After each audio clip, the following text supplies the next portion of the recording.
Imaginez-vous en train de traverser un désert à pied. Il fait chaud, vous avez terriblement soif et pour couronner le tout, il vous faut contourner ce mur. Un mur au milieu d'un désert aride et sans vie. Exactement, un mur dans le nord du désert saoudien. Les archéologues viennent de faire une découverte extraordinaire, et il ne s'agit pas d'un simple mur. Non, il s'agit de toute une ville antique fortifiée qui pourrait dater de l'an 2400 avant notre ère. Ils pensent que cet endroit abritait environ 500 personnes et qu'il a pu être habité pendant un millénaire. C'est une découverte capitale, car cela signifie que cette région était peut-être beaucoup plus avancée que l'on ne le pensait. La ville était bien organisée, avec différentes zones d'habitation, des tours et des murs solides pour la protection des habitants, ainsi que différentes sections pour toutes sortes d'activités quotidiennes. Cette ville antique, que l'on appelle aujourd'hui Al-Nata, était une ville oasis, et grâce à elle, nous avons un aperçu de ce qu'était la vie dans ce désert il y a des milliers d'années. Apparemment, les différentes zones étaient bien séparées. Il y avait des quartiers résidentiels, un cimetière, des terres agricoles et même un centre-ville. Cette ville oasis, située dans la région de Khaybar, constitue la première grande colonie organisée du 2e ou 3e millénaire avant notre ère découverte par les chercheurs dans le nord-ouest de l'Arabie. Les premières études nous montrent que cette ville, qui s'étendait sur environ 2300 mètres carrés, comprenait plusieurs quartiers, dont un quartier résidentiel, un cimetière et un quartier judiciaire avec des tribunaux. Les maisons étaient disposées en rangées bien ordonnées, toutes reliées par de petites routes. Ces rues séparaient le quartier résidentiel du reste de la ville. À l'époque, la plupart des habitants de cette région étaient des éleveurs nomades, en perpétuel mouvement. Cependant, les archéologues sont convaincus que pendant l'âge du bronze, le nord-ouest de l'Arabie était parsemé de petites villes fortifiées et d'oasis. Ces villes et oasis reliées entre elles étaient uniques. Elles offraient aux populations la sécurité nécessaire pour vivre, stocker des marchandises et faire du commerce. Elles témoignent des débuts de l'urbanisme et nous suggèrent que c'est à cette époque que les gens ont commencé à s'installer et à organiser leur communauté de manière plus structurée. L'équipe de recherche estime qu'il y avait environ 50 maisons à Al-Nata.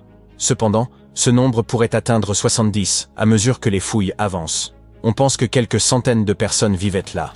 L'un des aspects les plus remarquables est sans doute que certaines maisons comptaient jusqu'à 3 étages. Construite sur une pente près de 2 routes commerciales importantes, cette ville bénéficiait d'un emplacement privilégié. L'un des aspects les plus impressionnants de cet endroit est son approvisionnement en eau. L'oasis disposait de sources et d'aquifères, des sources d'eau souterraines, ce qui en faisait un endroit idéal pour l'agriculture. Grâce à ces réserves d'eau, les habitants pouvaient cultiver leur propre nourriture et être relativement autonomes. Les murs d'enceinte servirent probablement à contrôler l'accès à la ville et à ses ressources. Ce mode de vie sédentaire constituait un changement impressionnant par rapport à l'existence nomade des populations précédentes. Ce fut le début d'un mode de vie dit agro-pastoral, soit un mélange d'agriculture et d'élevage. Cette théorie est corroborée par la découverte, à l'intérieur de la ville, de tout un ensemble d'outils, des meules, des mortiers et des pilons. Les habitants moulaient leurs céréales afin de préparer leurs repas. Ils se nourrissaient de grains, de viande et de lait provenant de leurs propres élevages.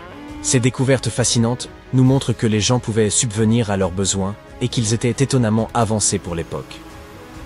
Grâce à un meilleur accès à l'Arabie saoudite au cours des 2 dernières décennies, les archéologues ont désormais une image beaucoup plus précise de la vie qu'on y menait il y a des milliers d'années. Al-Nata faisait peut-être même partie d'un réseau de villes oasis fortifiées similaires réparties dans toute la région. Grâce à ces sites, nous pouvons à présent savoir comment fonctionnaient les routes commerciales et comment s'organisaient les petites colonies à cette époque dans cette région aride. Cette récente découverte n'est toutefois pas la seule à susciter l'enthousiasme du monde scientifique. Et si nous allions visiter l'Égypte, des archéologues viennent d'y découvrir un trésor antique gréco-égyptien sous les eaux. Ils explorèrent la cité perdue de Tonis Héracléon. Au large des côtes égyptiennes, elle aurait coulé il y a plus de 1000 ans. Cette ville était légendaire. Personne ne savait où elle se trouvait exactement jusqu'à sa redécouverte en l'an 2000. Aujourd'hui, les fouilles avancent et au cours d'une exploration récente, les archéologues ont découvert un trésor composé de nombreux objets en or et en argent. On pense qu'on les utilisait lors du couronnement des nouveaux pharaons. Les chercheurs ont même découvert un ancien temple grec dédié à Aphrodite, ainsi que des armes grecques très anciennes. Frank Gaudio, l'archéologue en chef, a déclaré qu'il était étonnant que ces objets si fragiles aient survécu à la catastrophe qui a détruit l'ancienne ville. À son apogée, Tonis Héracléon était l'une des plus grandes cités portuaires de la Méditerranée. C'était un immense centre culturel et le principal point d'entrée en Égypte pour les navires en provenance de Grèce. Malheureusement, en raison de la montée des eaux, de tremblements de terre et d'un raz-de-marée catastrophique, le sol sous la ville s'est un jour littéralement transformé en boue. La ville entière a alors sombré dans la Méditerranée. Et on l'a oublié jusqu'à ce que l'équipe de Godio la redécouvre en l'an 2000. Depuis, plusieurs de ces sites ont été mis au jour et les chercheurs ont pu peu à peu reconstituer son histoire. Si cette cité engloutie ne vous impressionne pas, nous vous emmenons à présent en Amazonie, où une découverte vraiment stupéfiante a été faite. Depuis des siècles, on parle de cités perdues au cœur de la jungle amazonienne, comme Eldorado, qui a attiré tant d'explorateurs espagnols à la grande époque des découvertes. Beaucoup d'entre eux ne sont jamais revenus. Dans les années 1900, un explorateur britannique nommé Percy Fawcett est parti à la recherche de ce qu'il appelait la cité perdue de Z. Et lui aussi a disparu. Aujourd'hui, des scientifiques ont trouvé la preuve que ces cités perdues de l'Amazonie ont bel et bien existé. Une équipe de chercheurs a utilisé une technologie appelée LIDAR, qui permet de voir à travers l'épaisse jungle depuis le ciel en projetant des faisceaux lumineux vers le sol. Ils ont survolé la jungle bolivienne à bord d'un hélicoptère à environ 200 mètres d'altitude et ont cartographié ces anciennes cités. Ils ont découvert les ruines d'une immense agglomération construite par le peuple Khazarabe, qui y a vécu de 500 à 1400 après JC. Il ne s'agissait pas juste de quelques bâtiments éparpillés ici et là. Les cartes LIDAR ont révélé d'immenses centres urbains, des pyramides, des plateformes, des routes, des canaux et des chaussées, le tout soigneusement aménagé. Il s'avère que l'Amazonie n'était pas une jungle vierge, mais qu'elle abritait autrefois de grandes villes très complexes. Un scientifique de l'Institut archéologique allemand a expliqué que les Européens avaient longtemps ignoré la possibilité de l'existence d'anciennes villes amazoniennes, mais que les cartes LIDAR venaient aujourd'hui leur donner tort. Ces nouvelles cartes ont révélé 26 sites, dont 11 totalement inconnus jusqu'à présent. Les chercheurs ont découvert 2 sites urbains principaux, Landivar et Kotoka, qui comportaient d'énormes douves, de grands bâtiments sur plateforme et de hautes pyramides. Les différentes colonies, petites et grandes, étaient reliées par des chaussées s'étendant comme les rayons d'une roue. Certains canaux reliaient même les villes à des rivières et à un grand lac, ce qui permettait à l'eau de circuler dans la région. Au fil des ans, les scientifiques ont trouvé des ruines éparpillées dans toute la zone, mais à cause de l'épaisseur de la jungle, il était presque impossible de relier les points entre eux et de comprendre de quelle façon communiquaient tous ces vestiges. Grâce au LIDAR, l'ensemble du site a pu prendre vie, révélant un système urbain organisé extrêmement vaste. Il est désormais évident que ces sites avaient également une signification spirituelle, car tout y est disposé de manière à évoquer une structure symbolique profonde. La civilisation khazarabe n'est pas aussi célèbre que celle des Mayas, mais elle a connu une société florissante dans une région confrontée à d'énormes défis tels que des inondations annuelles. Et bien que les Andes voisines possèdent leurs propres sites monumentaux, les Khazarabes ont réalisé quelque chose d'absolument unique. Ils disposaient même de réservoirs pour stocker l'eau, ce qui suggère qu'ils devaient faire face à des sécheresses occasionnelles, ce qui est assez inhabituel en Amazonie. En réalité, ces terribles sécheresses pourraient nous expliquer pourquoi les Khazarabes ont finalement quitté leur ville vers l'an 1400 de notre ère. Quelque chose d'étrange se cache sous les sables de Gizeh, et les scientifiques n'ont aucune idée de ce que c'est. Des archéologues viennent de découvrir une structure cachée près de la Grande Pyramide, à l'aide d'une technologie avancée de reconnaissance souterraine.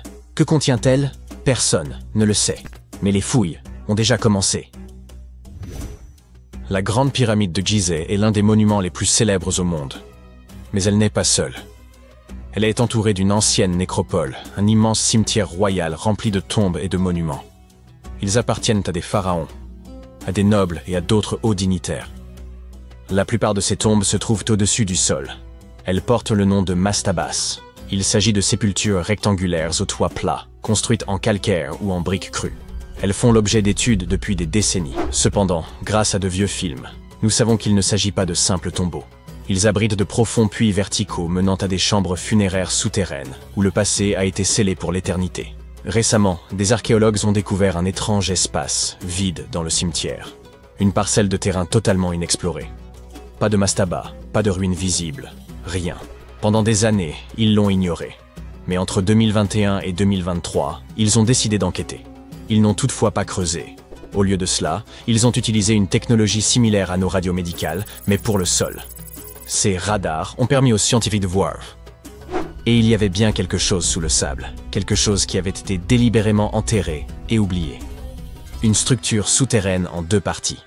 L'une est peu profonde et en forme de L. Elle mesure environ 10 mètres de long et est enterrée à seulement 2 mètres de profondeur. Et plus bas, une anomalie plus mystérieuse encore.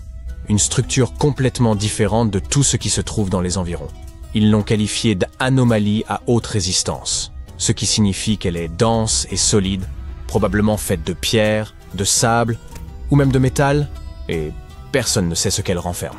Il est évident que cette structure en forme de L a été construite de main d'homme. Elle n'a rien de naturel, et il se pourrait qu'elle ne soit qu'une entrée vers ce qui se cache en dessous. Cependant, nous n'avons encore que des hypothèses concernant son contenu. Elle est remplie de sable et de gravier. Elle a probablement été remblayée délibérément après sa construction, peut-être pour la préserver. Pourquoi? Nous ne le savons pas. L'équipe archéologique devra procéder à des fouilles pour comprendre exactement ce qu'était cette structure et pourquoi elle a été construite. La première hypothèse est qu'il s'agit d'une chambre funéraire perdue. De nombreuses tombes à Gizeh ont des sites funéraires souterrains, mais la plupart présentent des marqueurs clairs à la surface. Celle-ci, pour une raison quelconque, n'en a aucun. Mais il se peut, tout de même, qu'il s'agisse bien de cela. La deuxième hypothèse est qu'il s'agit d'une ancienne chapelle funéraire. Les égyptologues savent que certaines chapelles furent construites de cette manière.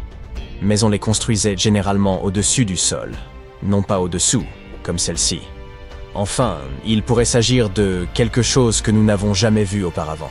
Si cette structure s'avère être d'un type nouveau, cela pourrait bouleverser nos connaissances sur les sépultures des pharaons. La seule façon d'en être certain est de continuer les fouilles. Et c'est exactement ce que font les archéologues sur ce site. Leur travail a déjà bien avancé. Ils sont pressés de découvrir la vérité. Cependant, il existe un réel danger. Les structures anciennes et fragiles de Gizeh doivent être manipulées avec précaution. Sinon, elles pourraient être endommagées de manière irréversible. Nous devons donc être patients. Ces tombes ont toujours recelé des mystères fascinants. Malheureusement, à cause des pilleurs. Beaucoup de choses nous ont échappé jusqu'à présent. On construisait ces tombes dans le but de préserver les corps pour l'éternité. Mais cela n'a pas empêché les pilleurs de s'y introduire pour y dérober tout ce qui avait de la valeur. Ils s'en prennent à ces sites antiques depuis des milliers d'années, depuis l'époque des pharaons eux-mêmes. La plupart des tombes les plus célèbres, notamment celles de Gizeh, de Saqqara et de la vallée des rois, ont été pillées. C'était une pratique courante dans l'Égypte antique, et les pilleurs prenaient cette activité très au sérieux. Ils creusaient des tunnels secrets pour contourner les pièges et les murs. Ils soudoyaient ou menaçaient les ouvriers travaillant dans les tombes pour obtenir des informations. Ils ouvraient les sarcophages pour s'emparer de l'or, des bijoux et des objets anciens.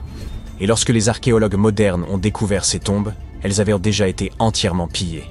Les pharaons au pouvoir se sont vite lassés de ces actes de vandalisme.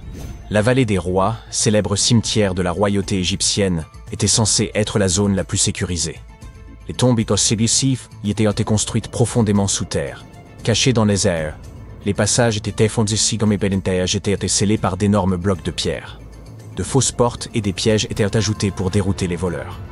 Des malédictions étaient même inscrites sur les murs, promettant un destin tragique à quiconque oserait profaner la tombe. C'est de là que viennent toutes ces histoires terrifiantes sur les momies. Vous l'aurez deviné. Rien de tout cela n'a fonctionné. La plupart des tombes de la vallée des rois furent entièrement pillées moins de 100 ans après leur construction. Même la tombe du roi Toutankhamon, l'une des plus célèbres de l'histoire, fut profanée à 2 reprises dans l'Antiquité. Certains décidèrent de riposter. Les souverains du Nouvel Empire construisirent des tombes cachées et anonymes afin d'empêcher les pilleurs de les trouver. Cela ne fonctionna pas. Certains pharaons, comme Ramsès II, furent secrètement déplacés afin qu'on ne puisse pas déranger son sommeil éternel. Cela n'a eu aucun effet. Les pilleurs de tombes ont toujours triomphé. En effet, il ne s'agissait pas de simples voleurs, mais d'individus habiles, organisés et bien informés. Ils savaient exactement où chercher. Beaucoup d'entre eux avaient participé à la construction de ces sites et savaient où se trouvaient les entrées.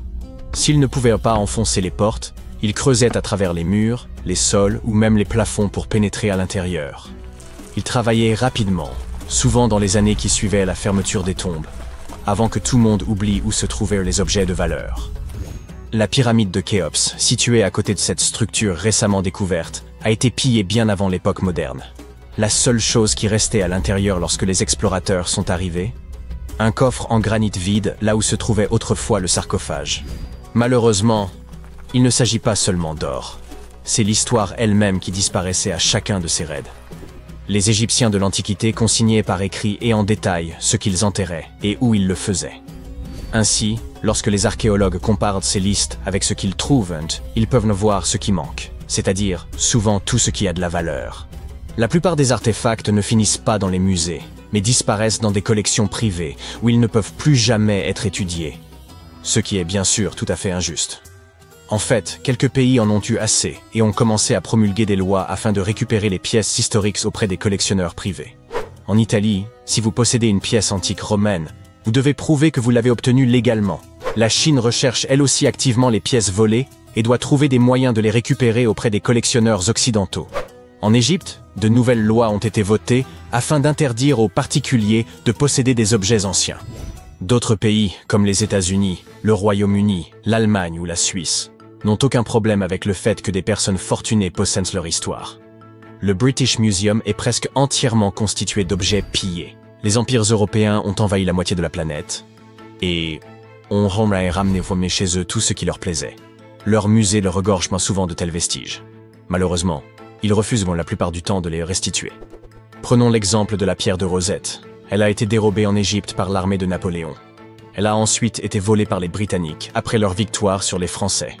L'Égypte réclame sa restitution depuis des années, mais toujours sans succès. Ou encore les marbres du Parthénon. Ces magnifiques sculptures grecques monumentales ont été dérobées à Athènes par un lord britannique au XIXe siècle. La Grèce réclame leur restitution depuis lors, mais le Royaume-Uni n'est pas disposé à les rendre. Et c'est sans parler des innombrables artefacts mésoaméricains dispersés dans divers musées à travers le monde. Les explorateurs européens ont pillé les temples mayas et aztèques, emportant statues, bijoux et objets sacrés. Et aujourd'hui, le Mexique se bat pour les récupérer. Il ne serait pas surprenant que même cette mystérieuse chambre souterraine ait déjà été pillée d'une manière ou d'une autre.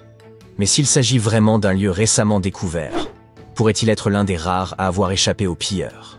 Se pourrait-il qu'il renferme encore des objets anciens, intacts depuis 4500 ans? Nous ne pouvons qu'espérer que les voleurs ne s'y soient pas déjà introduits. Sous le soleil brûlant, parmi les dunes de sable, quelque part dans le désert du Sahara, tu marches à la recherche d'un trésor ancien. Finalement, tu trouves un étrange rocher dans le sable. Il est grand, ressemble à un gros morceau de charbon ou de roche noire, mais quelque chose de brillant à sa surface rend la roche inhabituelle.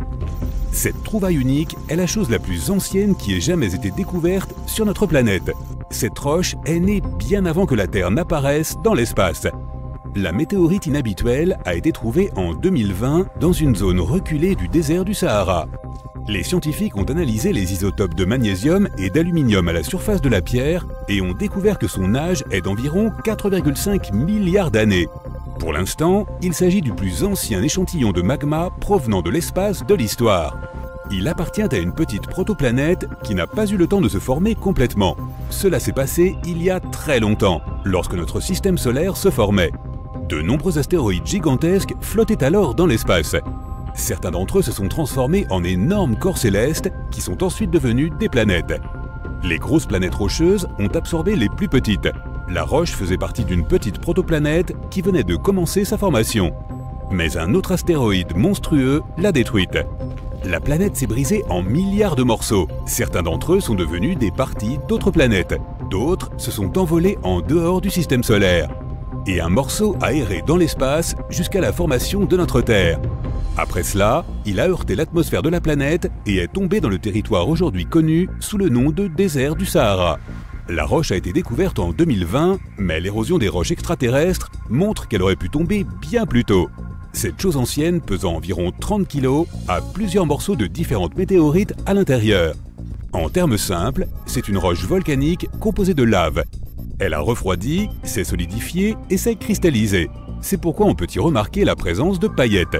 Les scientifiques espèrent qu'une étude plus poussée de la roche permettra d'en apprendre davantage sur la fondation de notre système solaire. Le plus gros astéroïde découvert aux États-Unis est Willamette. Sa taille est de 7,8 mètres carrés et son poids est de plus de 15 tonnes, soit la moitié du poids d'un bus. Plusieurs personnes peuvent tenir sur l'espace de cet objet de l'espace.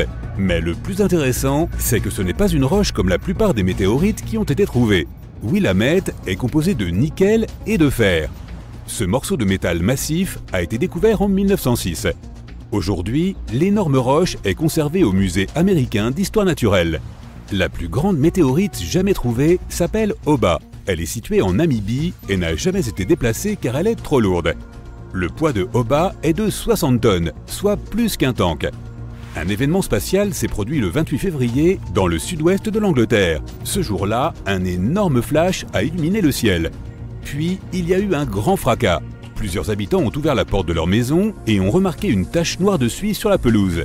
Ils ont immédiatement deviné ce qui s'était passé et ont signalé la trouvaille au réseau britannique d'observation des météorites. Si jamais tu trouves une météorite, signale-la le plus vite possible à un centre de recherche géologique ou spatial.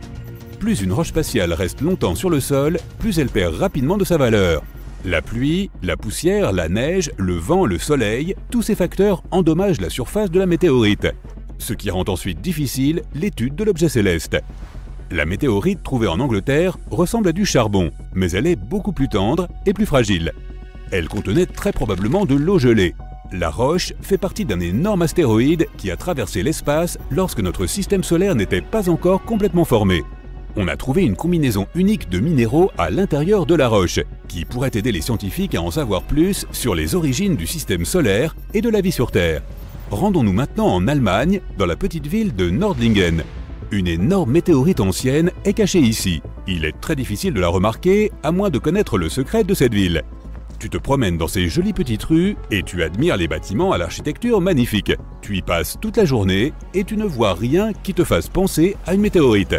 Pour résoudre ce mystère, tu dois quitter la ville. Tu montes alors sur une haute colline et tu vois que la ville est située dans une cuvette. Pendant longtemps, les habitants étaient persuadés que la ville était située dans le cratère d'un volcan éteint. Si tu regardes les maisons sous un certain angle, tu remarqueras peut-être un éclat inhabituel qui en émane. Au milieu du XXe siècle, un groupe de géologues est venu ici et a immédiatement déclaré que le cratère ne ressemblait pas à celui d'un volcan. Non, la ville a en fait été construite sur un énorme cratère laissé par une météorite. Le gigantesque corps céleste est tombé ici il y a environ 15 millions d'années. Il était si chaud que les bulles de carbone à l'intérieur se sont instantanément transformées en petits diamants. Lorsque les gens ont construit la ville, ils ne savaient pas qu'ils utilisaient des pierres précieuses, car les diamants étaient à peine visibles. Les habitants n'ont jamais attaché d'importance au fait que les murs de la ville brillaient de façon inhabituelle au soleil. Aujourd'hui, ils pensent que cet endroit a été construit à partir de diamants tombés du ciel. Notre prochain arrêt est à nouveau au Royaume-Uni. Cette fois, les rochers sont d'origine terrestre. Le célèbre site de Stonehenge. Les gens ont placé ici des cercles de pierre dans un certain ordre. Tout le monde connaît ce monument archéologique, mais personne ne sait avec certitude la raison de sa création. Une autre construction, construite à partir de roches mystérieuses, a été découverte à seulement 3 km de là. On l'a baptisé Superhenge. Il est plus grand, plus lourd et prend plus de place. Chaque plaque ici mesure 4,50 m, ce qui correspond à la hauteur de 2 étages. Autrefois, les pierres se tenaient verticalement et formaient un énorme demi-cercle. Mais quelqu'un a renversé les pierres il y a environ 4500 ans, si bien qu'on n'a pas pu les détecter pendant longtemps. Les scientifiques ne peuvent toujours pas résoudre le mystère de Superhenge, mais ils pensent que les pierres verticales faisaient partie d'un énorme monument. D'autres rochers étonnants se trouvent dans le sud du Costa Rica. Il y en a des grosses, de la taille d'un humain, et d'autres plus petites, de la taille d'une boule de bowling. Et elles ont toutes une forme parfaitement ronde. Ces sphères rocheuses géantes ont été créées par des humains. Il a fallu des années de polissage à l'aide d'outils en pierre pour obtenir cette forme ronde parfaite. Ces boules sont incroyablement lourdes, mais peuvent facilement rouler comme un ballon de basket. Toutes les roches sont d'un âge différent. Certaines d'entre elles ont été créées il y a environ 2500 ans. La plupart d'entre elles sont faites de magma volcanique fondu. À ce jour, les scientifiques ne savent pas dans quel but ces pierres étaient utilisées. Elles ont été trouvées dans différentes parties du Costa Rica, près des grandes villes. Il est possible que les anciennes civilisations les aient installées spécifiquement pour montrer la grandeur des rois locaux. De plus, de nombreux experts pensent que les pierres ont été utilisées comme outils pour étudier l'astronomie. Les personnes qui connaissaient l'utilité des roches ont disparu et l'histoire des pierres s'est perdue avec elles. Terminons notre voyage avec la découverte archéologique la plus étonnante de toutes. Tu te promènes dans le désert péruvien et tu grimpes sur une petite colline. Tu regardes en bas et tu remarques que la surface de la colline est couverte de lignes étranges. Tu t'éloignes et tu vois un énorme chat sur la colline. Un tel dessin s'appelle un géoglyphe. Sa longueur est d'environ 35 mètres, ce qui correspond à la moitié de la taille d'un avion de ligne Boeing. Les archéologues ont découvert le chat géant en 2020 et ont découvert qu'il avait été créé quelque part entre 200 et 100 avant notre ère. Ce dessin énorme fait partie d'un groupe mystérieux de différentes images.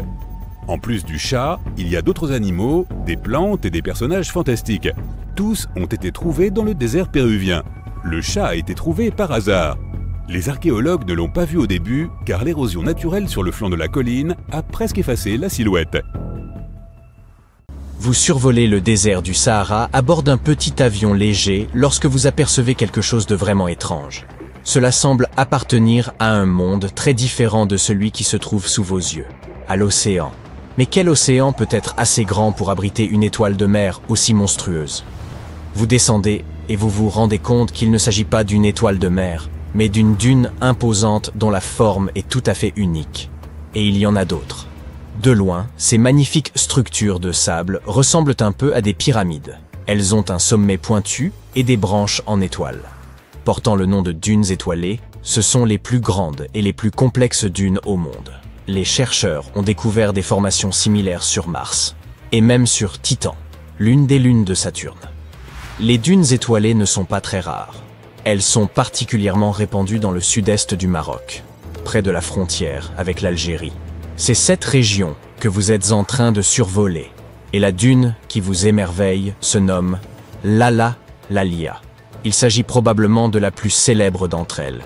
Une géante de 100 mètres de haut, les scientifiques pensent qu'elle s'est formée en moins d'1 millier d'années. Que diriez-vous d'aller explorer ces formations singulières? Voilà un endroit idéal pour atterrir. Les dunes étoilées doivent bien sûr leur nom à leur forme. On les trouve dans les régions où les vents changent de direction tout au long de l'année. Présentes à différents endroits de notre planète, il n'existe toutefois qu'une seule dune étoilée officielle dans le registre des roches, où sont consignées toutes les données géologiques relatives à l'évolution de la Terre. La dune étoilée en question se trouve en Écosse, et elle est très ancienne. Elle a environ 250 millions d'années. C'est tout ce que nous savons au sujet de ces formations si étranges, car nous ne savons pas ce qu'il nous faut chercher pour les identifier. Autre problème, les dunes étoilées se forment souvent dans des endroits reculés, ce qui les rend extrêmement difficiles à étudier. Imaginez que vous atteigniez le village le plus proche, que vous parcouriez ensuite je ne sais combien de kilomètres jusqu'à la dune elle-même, et que vous ayez ensuite à gravir plusieurs centaines de mètres de sable glissant. Tenteriez-vous l'aventure? Mais puisque vous avez déjà atterri et que la dune se trouve juste devant vous, pourquoi pas? Après tout, vous voilà arrivé dans un champ de dunes appelé Erg Shebi. Heureusement pour vous, cette zone est depuis longtemps un lieu de passage très fréquenté par les touristes. Regardez, au loin, il y a des hôtels et même une route praticable. Les scientifiques qui ont examiné Lala Lalia avant vous ont utilisé un géoradar pour en savoir plus sur cette formation de sable. Ce radar permet de détecter les plus infimes différences de taille entre les grains de sable ainsi que la teneur en eau sous la surface de la dune. Voilà comment il est possible de créer une image des couches intérieures de la dune. Attention, il s'en est fallu de peu. Vous voyez cette tranchée? Les chercheurs l'ont creusée pour y prélever des échantillons de sables enfouis et les analyser. Un processus vraiment intéressant. En effet, lorsqu'il est enfoui profondément, le quartz contenu dans le sable absorbe les radiations provenant des sources naturelles de notre planète. On peut donc comparer les grains de quartz à de minuscules batteries rechargeables. Ils peuvent stocker l'énergie qu'ils tirent de ces radiations. Une fois rentrés dans leur laboratoire, les chercheurs font en sorte que les grains libèrent cette énergie, qui se manifeste sous la forme de lumière. Les scientifiques mesurent ensuite cette luminosité, ce qui leur indique quand le sable a été exposé pour la dernière fois à la lumière du soleil. Lorsque les experts qui ont creusé ces tranchées ont regardé à l'intérieur de Lala Lalia, ils ont été stupéfaits. L'énorme formation était en fait très jeune, pour une dune bien sûr. On s'attendrait à ce qu'une dune de plusieurs centaines de mètres de haut soit assez ancienne, c'est-à-dire qu'elle date de plusieurs milliers ou dizaines de milliers d'années. Mais ce n'est pas le cas ici. La partie supérieure de la dune a eu 900 ans tout récemment. Mais regardez le sable près de la base de la dune, oui, juste là. Il a été enfoui il y a environ 12 ou 13 000 ans, comme les plus anciennes dunes de la région. Ces vieilles dunes ont été actives pendant quelques milliers d'années, puis quelque chose a mal tourné. Pendant 8000 ans, le sable ne s'est plus accumulé à cet endroit. Un mystère? Les scientifiques ont peut-être une explication. Une première période de calme a eu lieu à une époque où le climat était chaud et humide. Oui, nous parlons bien du Sahara. Cela remonte à environ 11 700 ans. C'était la fin de la dernière période glaciaire et le début d'une nouvelle ère, l'Holocène. Et devinez quoi? Le Sahara est alors devenu vert. Il a commencé à fleurir comme un joli jardin botanique. Des plantes ont commencé à pousser un peu partout, stabilisant le sable. Si vous aviez visité la région à cette époque, vous ne l'auriez pas reconnu. En revanche, vous auriez probablement croisé des humains errant de marécage en marécage et chassant pour se nourrir. Des chercheurs ont trouvé des fragments de poterie et des outils en pierre sur l'un des versants de l'Alalalia.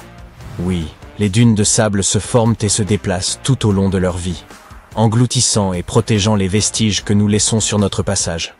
Il vous suffit de creuser suffisamment et vous trouverez quelque chose qui vous ouvrira une fenêtre sur le passé. Il peut s'agir de fossiles anciens, de coquillages, de coraux ou de plantes préhistoriques. Ces fossiles nous fournissent des informations précieuses sur l'histoire de notre planète et sur les êtres qui ont habité ces régions. Cela peut paraître surprenant, mais dans le désert du Sahara, des scientifiques ont découvert des reptiles marins et des poissons fossilisés bien préservés dans les couches inférieures de ces anciennes dunes de sable. Ce sont les vestiges de l'époque où la mer recouvrait le Sahara il y a des millions d'années. Quoi qu'il en soit, si vous voulez survivre, il est temps de quitter cet ancien paradis. Il y a 4000 ans, la période humide s'est achevée et le Sahara s'est à nouveau asséché.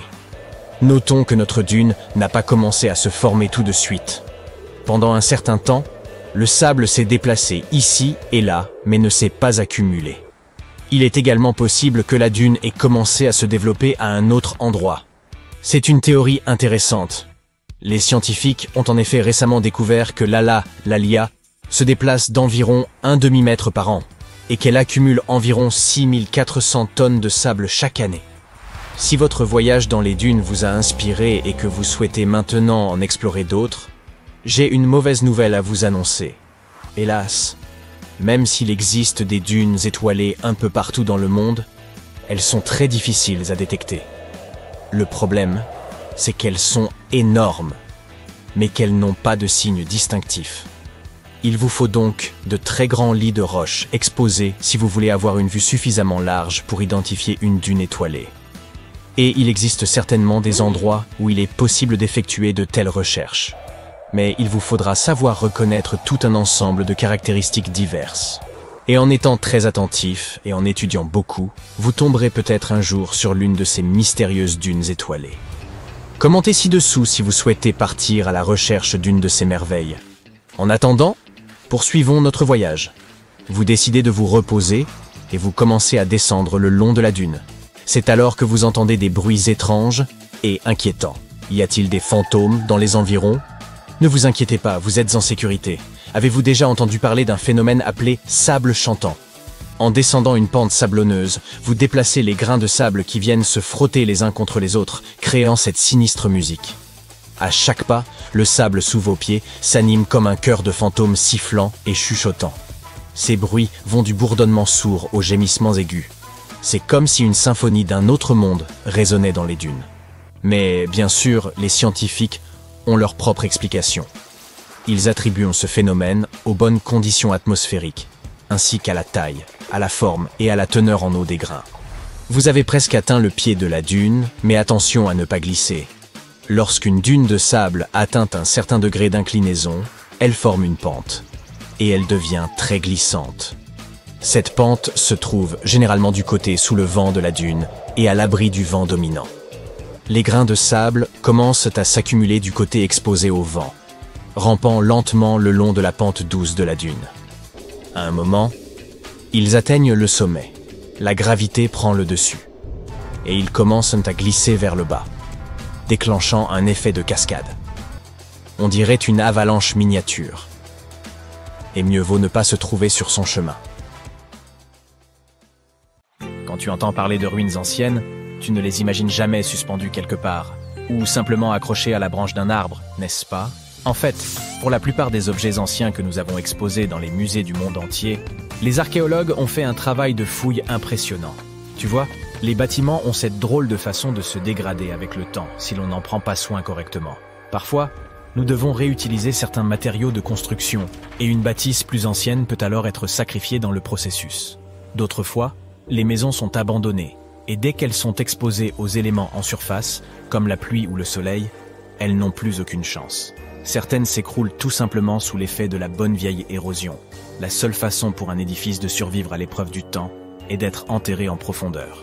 Mais comment ces architectures finissent-elles par être enterrées? C'est une véritable comédie d'erreurs.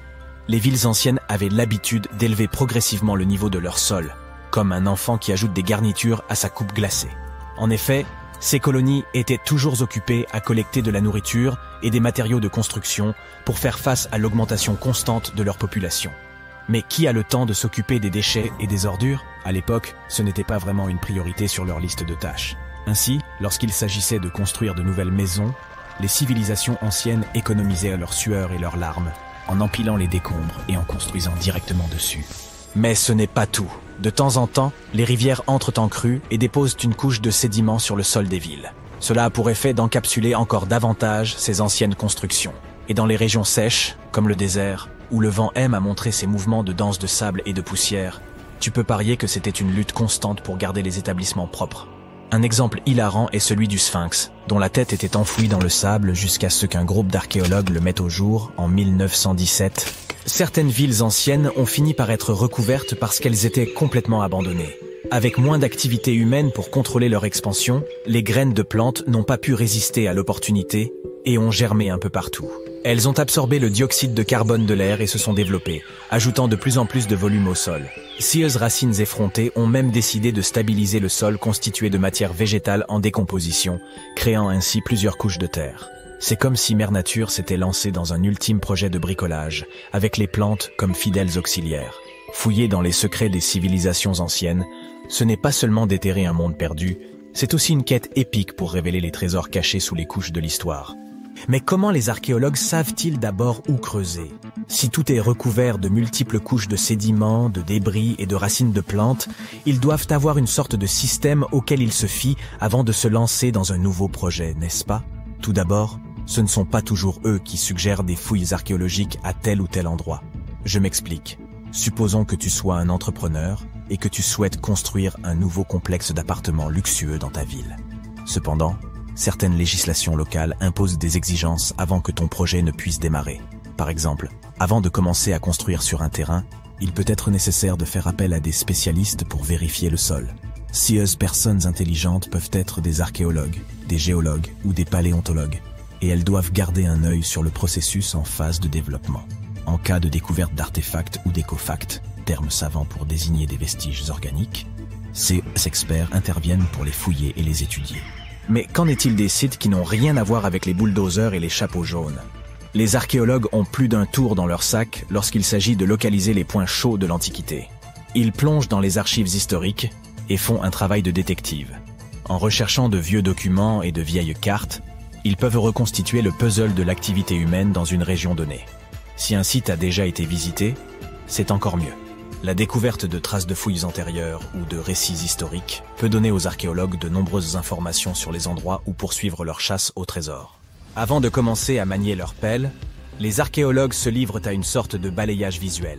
Armés d'un système de quadrillage, ils se promènent sur le site, à l'affût de tout artefact susceptible de se cacher juste sous la couche supérieure de la terre. Qu'il s'agisse d'outils en pierre taillée, de verres historiques ou même d'anciennes décharges, oui, elles ont aussi de la valeur. Ces explorateurs à l'œil vif peuvent repérer des signes d'activité humaine plus rapidement que la plupart des gens. S'ils tombent sur un hamac coquillé, terme savant pour désigner un dépôt d'ordures, ils savent avec certitude que l'homme a jadis habité cet endroit. Les archéologues ne se contentent pas de leur fidèle pelle. Ils disposent d'un arsenal de gadgets pour les aider dans leur recherche de merveilles cachées. Les outils géophysiques sont en quelque sorte leurs armes secrètes. Prenons l'exemple du résistivimètre. Cet appareil astucieux mesure la composante électrique du sol et tout élément ou artefact enfoui. Un mur enterré, par exemple, produira une résistivité différente de celle du sol environnant. Les magnétomètres et les géoradars fonctionnent de la même manière, mettant en évidence les indices potentiels de trésors anciens dans le sol. Et qui pourrait oublier notre vieil ami, le GPS? Il aide les archéologues à cartographier des emplacements précis, comme une carte au trésor high-tech les menant directement à leur peau d'or. Tu souhaites visiter virtuellement certains des sites archéologiques les plus importants du monde? Suis-moi. Au Royaume-Uni, par exemple, tu trouveras cet endroit intéressant appelé Stonehenge. C'est l'un des nombreux Henges répartis dans le pays, mais celui-ci est vraiment exceptionnel. Imagine cela. Des pierres anciennes et massives se dressent fièrement, disposées sous forme d'un anneau à l'extérieur et d'un fer à cheval à l'intérieur, avec quelques pierres plus petites pour faire bonne mesure. Et devine quoi? Ces pierres étonnantes existent depuis plus de 5000 ans. C'est ce que l'on appelle une longévité à toute épreuve. C'est là que les choses deviennent intéressantes. Selon le folklore local, le légendaire magicien Merlin a sorti sa baguette magique et a téléporté ces pierres massives depuis l'Irlande. Apparemment, des géants les avaient assemblées là-bas, mais Merlin a décidé qu'elles seraient bien plus belles à leur nouvel emplacement. D'autres pensent qu'il s'agit simplement des ruines d'un ancien édifice spirituel romain. Ces structures étonnantes ont été construites par nos ancêtres de l'âge du bronze. Avec leurs outils simples et leur technologie limitée, ils ont réussi à créer ce chef-d'œuvre monumental. Impressionnant, non? Malheureusement, nous ignorons encore beaucoup de choses sur cette région. L'objectif initial de Stonehenge reste encore aujourd'hui un mystère. Certes, il existe de nombreuses théories, mais les scientifiques ne sont pas encore parvenus à se mettre d'accord sur le sujet. On sait cependant qu'il est parfaitement aligné pour accueillir le lever du soleil lors des solstices d'été et d'hiver. L'ancienne ville de Pompéi est un site archéologique tout aussi étonnant. Imagine un peu, le Vésuve, un fauteur de troubles notoires, a décidé de piquer une crise volcanique et a complètement recouvert cette ancienne ville romaine. Il l'a transformée en capsule temporelle, située à l'extérieur de l'actuelle Naples, en Italie. En 1748, une bande d'explorateurs aventureux est tombée sur Pompéi. Ils ont découvert alors un trésor de choses bien conservées. Des rues, des maisons, de la nourriture, probablement un peu périmée, des bijoux clinquants, des sculptures raffinées, des fresques colorées, des objets ménagers de tous les jours, et même des restes humains et animaux. C'était comme une fête archéologique épique. À première vue, Pompéi avait tout pour plaire. Des maisons et des villas de luxe, une immense arène de 20 000 places, de jolies petites boutiques d'artisans, des lieux de rencontre comme des tavernes, sans oublier les endroits coquins comme ces bains luxueux où l'on pouvait se faire dorloter intensément. Il y a aussi le sanctuaire d'Apollon, où les gens se réunissaient pour leur culte quotidien. Et bien sûr, le cœur animé de la ville, le forum de Pompéi, où tous les gens branchés avaient l'habitude de se retrouver. Et devine quoi? Pompéi est tellement cool qu'elle a été inscrite sur la liste du patrimoine mondial de l'UNESCO en 1977. C'est en quelque sorte le panthéon de l'histoire. Cette liste comprend également de nombreux autres bâtiments et sites célèbres, comme le Taj Mahal en Inde et l'Acropole d'Athènes en Grèce. En novembre 1922, un garçon marchant dans les montagnes désertiques d'Égypte a découvert des marches antiques taillées dans la roche. Par la suite, cette découverte est devenue l'une des plus grandes et des plus importantes découvertes archéologiques au monde. Cette marche faisait partie du tombeau intact de Toutankhamon. Les archéologues ont trouvé environ 5000 objets anciens, dont des bijoux, des tissus, des vases peints et des masques funéraires. Tu as probablement vu l'un d'entre eux. Il est devenu l'un des attributs les plus reconnaissables de l'Égypte ancienne. Plus de 100 ans se sont écoulés depuis. Aujourd'hui, l'humanité s'est enfin rapprochée d'une autre découverte de grande envergure, la tombe de Cléopâtre. Cette reine a été la dernière souveraine active du royaume ptolémaïque d'Égypte, qui a siégé sur le trône de 51 à 30 avant notre ère. Il existe de nombreux documents anciens sur Cléopâtre, son règne et sa personnalité hors du commun. Mais jusqu'à présent, personne n'avait découvert les secrets de son décès et de son lieu de sépulture. Kathleen Martinez, archéologue, étudie depuis des décennies les documents anciens et les temples autour d'Alexandrie et a conclu que la tombe de la reine devait se trouver sous la cité antique de Taposiris Magna, Tapusiris Magna, fondée en 280 avant notre ère. Il s'agissait d'une grande ville située sur la côte nord de l'Égypte, où des dizaines de milliers de personnes travaillaient dans le commerce et l'industrie. Et il semble que les suppositions du docteur Martinez se soient révélées exactes. Avec un groupe d'archéologues, elle a découvert un tunnel souterrain secret près d'Alexandrie, d'une longueur d'environ 1300 mètres. Il a été creusé dans la roche sous le temple de Taposiris Magna. Au cours des fouilles, ils ont trouvé de nombreux éléments qui indiquent que la tombe de Cléopâtre se trouve dans les profondeurs du tunnel. Il est également possible qu'elle y soit enterrée avec le commandant romain Marc-Antoine. Selon des documents anciens, Cléopâtre et Marc-Antoine s'aimaient et s'opposaient ensemble au Sénat romain, qui déclarait Antoine traître. Le fait que des catastrophes naturelles se soient produites sur le territoire de Taposiris Mania pendant des milliers d'années peut compliquer les fouilles. Des tremblements de terre et des inondations ont détruit la ville, et peut-être inondé ces tunnels souterrains. Mais les archéologues espèrent peu que l'ancienne tombe est restée intacte, et qu'elle cache de nombreux trésors et documents sur la vie royale de l'Égypte ancienne, sous le règne de la dernière dynastie. Il est possible que les fouilles se déroulent sous l'eau et dans la boue. Cela demandera beaucoup de temps et de moyens financiers, mais les archéologues sont sûrs que cela en vaut la peine. Quoi qu'il en soit, il est trop tôt pour affirmer que Cléopâtre est réellement enterrée à cet endroit, mais les scientifiques ont trouvé de nombreux objets dans le tunnel qui le confirment, notamment des pots en argile, des dizaines de pièces de monnaie à l'effigie de Cléopâtre et d'Alexandre le Grand, ainsi qu'un buste à l'effigie de la reine égyptienne. Cléopâtre reste l'une des personnalités les plus populaires d'Égypte, au même titre que Ramsès III et Toutankhamon. Elle a inspiré de nombreux films, peintures et livres. Mais qu'est-ce qui l'a rendue si populaire? Elle est devenue célèbre pour son inconstance. C'était une souveraine belle et intelligente qui a sorti l'Égypte de la crise et en a fait une puissance prospère. Les textes arabes médiévaux indiquent qu'elle connaissait la chimie, les mathématiques et la philosophie, et qu'elle a peut-être écrit plusieurs ouvrages scientifiques.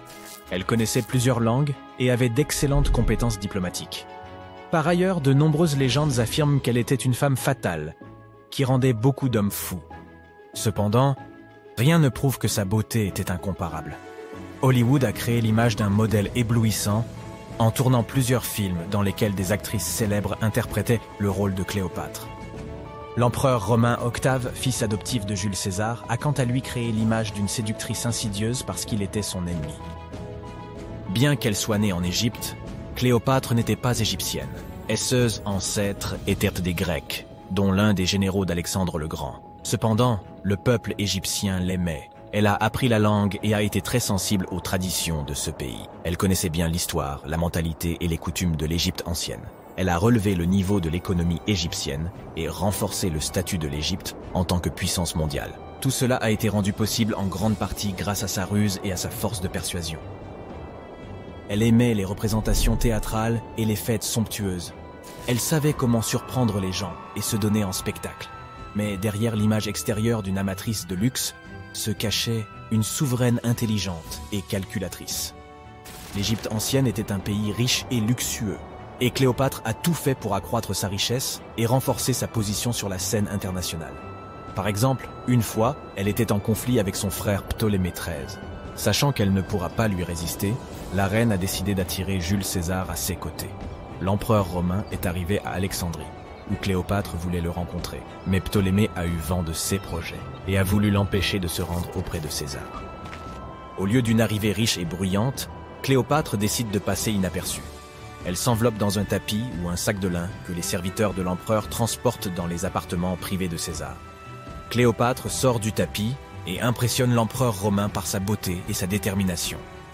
Ils tombent amoureux l'un de l'autre et deviennent de proches alliés. Quelque temps plus tard, elle impressionne un autre Romain influent à des fins diplomatiques. Elle se rend à la rencontre de Marc-Antoine sur une barge dorée aux voiles pourpres et aux rames d'argent. Cléopâtre est habillée à l'image d'Aphrodite et est assise sous un magnifique dais. Zeus, serviteur, déguisé en Cupidon, souffle dans son éventail et brûle de l'encens. Mais Cléopâtre a créé un tel spectacle pour une raison bien précise. Elle savait qu'Antoine vénérait la mythologie grecque et se considérait comme l'incarnation de Dionysos. Cette femme l'impressionne tellement qu'il finit par l'épouser. Cléopâtre défend sa couronne, renforce son alliance avec Rome et donne 3 enfants à Antoine. En Égypte, ils organisent de grandes fêtes et jouissent de la richesse et du pouvoir. Cependant, la relation d'un haut fonctionnaire avec la reine égyptienne provoque un scandale à Rome. Comme Octave est le principal adversaire d'Antoine dans la lutte pour le pouvoir, il exploite la situation pour ternir la réputation de son concurrent. Il utilise la propagande pour faire de Cléopâtre une séductrice insidieuse aux yeux des citoyens romains. Il accuse Antoine d'avoir succombé à ses charmes. Le Sénat romain soutient Octave et déclare Cléopâtre ennemie. En 33 avant notre ère, ce conflit atteint son apogée lorsque la marine d'Antoine affronte la flotte d'Octave. Ce dernier l'emporte et oblige son ennemi à fuir en Égypte avec Cléopâtre. Selon certaines sources, il se serait réfugié près d'Alexandrie. Poursuivi par les Romains, il se cache dans l'un des palais de Cléopâtre et trouva la mort. Certaines légendes racontent que Cléopâtre était experte en poison. Elle aurait provoqué la morsure d'un serpent venimeux, une vipère ou un cobra égyptien. Selon une autre légende, elle se serait piquée avec une aiguille empoisonnée. Une théorie veut que Cléopâtre ait toujours transporté une ampoule de poison dans sa brosse à cheveux. Lorsqu'elle était coincée, elle imbibait l'aiguille de ce poison et se piquait. Rien de tout cela n'est certain. Les scientifiques tentent toujours de découvrir la vérité. Peut-être que lorsqu'ils atteindront la tombe de Cléopâtre, le monde obtiendra plus de réponses sur son destin tragique. Elle est considérée comme la dernière souveraine d'Égypte. Après sa mort, Octave pille ses palais et ses temples et retourne à Rome, où il devient le principal empereur. Il gouverne le pays avec succès et en élargit les frontières. Son règne s'est achevé à l'âge de 75 ans. L'histoire du monde aurait été différente si Cléopâtre et Marc-Antoine n'avaient pas perdu cette bataille navale. À propos, saviez-vous qu'il s'est écoulé plus de temps entre le règne de Cléopâtre et le volume de Neil Armstrong sur la Lune qu'entre le règne de la reine égyptienne et la construction de la grande pyramide de Gizeh? Armstrong a posé le pied sur le satellite de la Terre en 1969, soit 2038 ans après la naissance de Cléopâtre. Et la construction de la pyramide a eu lieu en 2560 avant notre ère. Imagine la longueur de l'histoire de l'Égypte ancienne. Cléopâtre est plus proche de nous dans le temps que les pyramides. Tu as enfilé ta jolie parka beige, tes instruments sont soigneusement emballés, et ton billet d'avion pour l'Arabie Saoudite est réservé. Tu sais ce que cela signifie, n'est-ce pas? Et non, tu n'as pas été choisi pour jouer dans le remake de Dune. Cela signifie simplement que tu es prêt à partir explorer les plus grandes contrées désertiques de notre monde, dans l'espoir de découvrir quelques secrets préhistoriques sur nos ancêtres. Soyons clairs. Si tu pensais que les déserts étaient des espaces vides, détrompe-toi. Ils ont beau être remplis de sable à perte de vue, ils n'en sont pas moins chargés d'histoire. Tu sais, parce qu'avant que les hommes ne se rassemblent dans des villages, nous étions des peuples nomades. Nous arpentions le monde à la recherche de nourriture, d'eau et d'abri. Il nous a donc bien fallu concocter une ou deux inventions intéressantes pour survivre. Comme cette chose trouvée dans le désert d'Arabie Saoudite. As-tu une idée de ce que cela pouvait être? Pendant de nombreuses années, les scientifiques ont débattu de l'origine et de l'usage d'énormes structures pareilles à celle-ci. Il semble que nos ancêtres néolithiques étaient bien plus intelligents que nous ne le pensions. Ils ne passèrent pas leur temps autour du feu à tailler des armes dans la pierre. Non, ils exerçaient aussi leur talent d'architectes. Ces immenses structures de pierre sont appelées des desert kites, autrement dit, les cerfs-volants du désert. Parce que si tu les regardes de loin, elles ressemblent, à des cerfs-volants. Les archéologues s'accordent à dire que ceux-ci servaient à attirer les animaux. Ainsi, nos ancêtres pouvaient plus facilement s'assurer une abondance de gibier au fil de la semaine. Mais ce n'est pas tout. Regarde plutôt la paroi de cette caverne. Elle nous montre que nos ancêtres ont probablement esquissé sur la roche le plan de ce qu'ils prévoyèrent de construire au sol. Tout comme les architectes d'aujourd'hui. Les desert kites pouvaient s'étendre sur des kilomètres de long. C'est pourquoi il fallait bien en tracer un plan avant de les construire. Le plus surprenant, c'est que ces structures semblent encore plus vieilles que ne l'est Stonehenge. On parle de 7 à 9 000 ans. Au cours de la dernière décennie, les scientifiques ont pu identifier plus de 6000 desert kites disséminés du Moyen-Orient jusqu'au cœur de l'Asie. Si tu ne trouves pas cela énorme, essaye de construire quelque chose d'aussi grand, sans l'aide d'aucun drone. Il semble que ce soit un exploit assez difficile à réaliser. Et apparemment, le désert d'Arabie est rempli de choses encore plus étonnantes. Des scientifiques y ont découvert de mystérieuses structures, plus anciennes que les pyramides égyptiennes de Gizeh. Alors bien sûr, tu as hâte d'aller voir ce qu'il en est. Nous sommes tous d'accord pour admettre que charrier de lourdes pierres, dans le but de construire une pyramide, et ce, sans l'aide de la moindre technologie moderne, semble déroutant. Je veux dire, comment diable ont-ils fait? Imagine maintenant que tu reviennes plusieurs milliers d'années en arrière et que tu retrouves les hommes qui ont construit ces gigantesques structures dans les régions les plus désolées. Jette donc un coup d'œil à ces moustatils. Il s'agit de structures rectangulaires construites à partir de pierres empilées et éparpillées sur une superficie de 200 000 km². Certains archéologues pensent que ces monuments étaient utilisés à des fins rituelles. Des processions, peut-être, où les pèlerins se rendaient d'un bout à l'autre du plateau. Passons maintenant à une autre zone désertique. Nous pénétrons dans le célèbre désert du Sahara. N'est-ce pas magnifique? Ici, Tu es sur le point de trouver la réponse à un mystère ancien que les chercheurs ont mis des années à résoudre. Fait notable, le désert du Sahara est le plus grand désert chaud du monde. Il s'étend sur 8 à 9 millions de kilomètres carrés, ce qui représente environ 15 fois la France. On précise que c'est le plus grand désert chaud, parce que la plus grande zone désertique du monde n'est autre que l'Antarctique. Mais nous savons tous que les températures y sont glaciales, ce qui est un peu aux antipodes de l'image que l'on se fait d'un désert. Au fin fond du désert, près de la ville algérienne de Fogaret-Ezouat, quelque chose d'étrange a été découvert. Depuis des décennies, ces petits points ne cessèrent d'apparaître sur les images de Google Earth, mais personne ne pouvait expliquer de quoi ils retournaient. Certains scientifiques étaient persuadés que ces cercles étaient le résultat de l'activité pétrolière dans la région. D'autres pensèrent qu'il s'agissait d'anciennes fogaras, autrement dit d'anciens puits. On en compte des dizaines, s'étendant en ligne droite sur des kilomètres et des kilomètres. Mais ce qui est étrange, c'est qu'elles sont toujours très éloignées de toute ville, de toute route ou de toute activité humaine en général. Quelle était, ou quelle est peut-être encore, leur raison d'être? Si tu devais deviner, qu'en dirais-tu? Tu te souviens que nous avons parlé du fait que nos ancêtres avaient dû faire preuve d'ingéniosité pour survivre en plein désert. Essayons de nous mettre à leur place pendant 1 minute. Imagine que tu sois un chasseur-cueilleur nomade vivant dans une région aride. Tu passes tes journées à te protéger tant bien que mal du soleil brûlant, en essayant de compter tous les grains de sable qui t'entourent. Mais tu as aussi besoin de manger et de boire de l'eau. Mais comment trouver de l'eau dans le désert? Bien sûr, tu peux peut-être espérer tomber sur une oasis toutes les semaines environ. Mais cela semble un pari risqué, n'est-ce pas?